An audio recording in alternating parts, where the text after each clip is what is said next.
Saindo dessa questão, que é uma questão mais política, de coalizão e também, principalmente, de governabilidade, que começa a ganhar mais impacto a partir do dia 1º de fevereiro, que é quando inicia realmente a nova legislatura.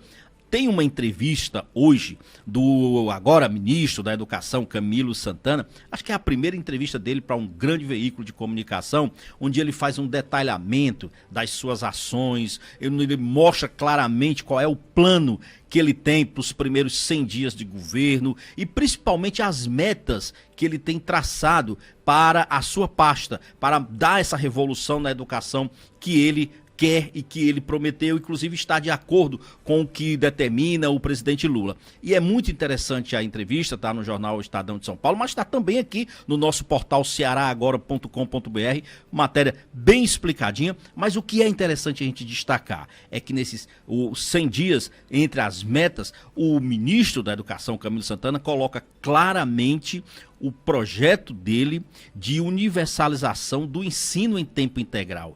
Isso é uma declaração que pode não causar uma surpresa, porque ele já tinha declarado isso, mas coloca claramente que esta é uma das propostas que tem prioridade e um entendimento claro do que tem que ser feito para se alcançar essa meta. O ministro Camilo Santana diz o seguinte: olha, não é algo que se consiga de um dia para outro, isso necessita de planejamento. Tanto é que no planejamento dele, ele imagina, por exemplo, que comece a questão da universalização do ensino integral, das escolas funcionando em tempo integral, a partir ali das séries do ensino médio, para ir chegando até as séries mais iniciais do ensino fundamental. E ele diz uma coisa que é interessante, por exemplo, ele diz, os desafios são grandes, nós ainda temos cerca de 400 mil professores em todo o país que não têm ainda o ensino superior ou que não estão habilitados, por exemplo, para dar aulas nas áreas em que eles hoje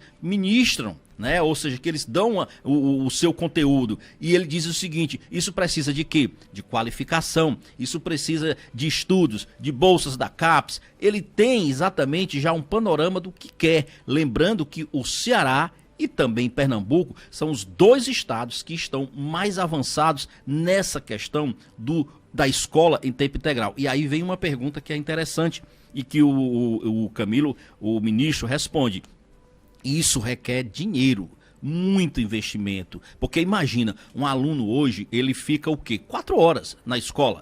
Se ele estuda de manhã, normalmente é de 7h15 às 11h15, de 7 às 11, à tarde do mesmo jeito. Você colocar uma escola em tempo integral, você praticamente é mais do que isso, duplicar. No mínimo 8 horas esse aluno vai passar dentro do colégio. Na realidade mais até, porque tem um intervalo de almoço, tem as atividades extracurriculares que inclui, por exemplo, prática de esportes, tem os reforços, enfim.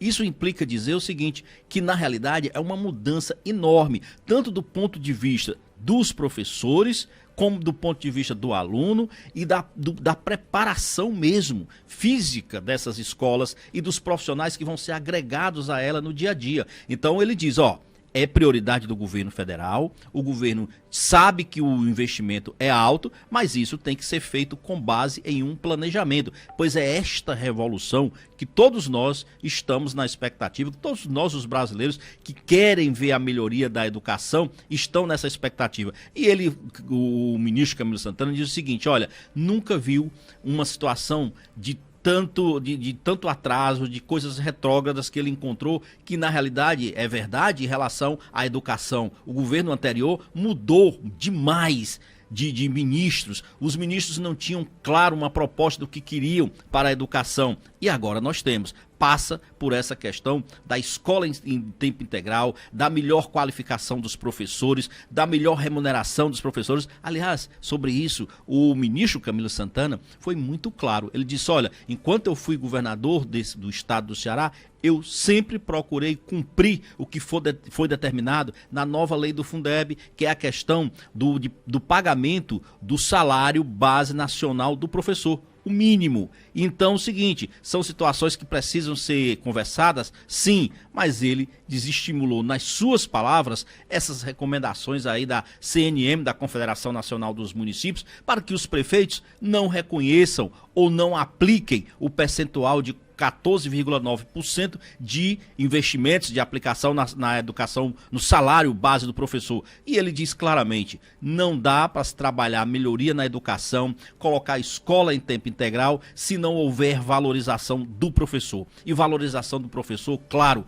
passa também e principalmente pela questão salarial. Quando a CNM, por exemplo, coloca e defende que os prefeitos apliquem apenas o investimento na reposição da inflação, aliás, a CNM, na realidade, ela não está defendendo aí ganho salarial para o professor. Você ter a reposição da inflação, você está querendo dizer o seguinte, que você está apenas evitando perdas. Então, são esses temas que o ministro da Educação, Camilo Santana, enfrenta. E enfrenta bem nessa primeira entrevista que vale a pena ser lida na íntegra, pelo que ele tem de projeto, pelo que ele entende como proposta prioritária para ser aplicada na educação brasileira pelos próximos 4 anos, Marcos. Eu vou voltar já no segundo bloco, nós vamos para um rápido intervalo, mas tem muito mais assuntos para a gente falar aqui, como por exemplo, taxa do lixo, mas tem também outros assuntos políticos aqui para a gente combinar e nesse bate-papo a gente falar.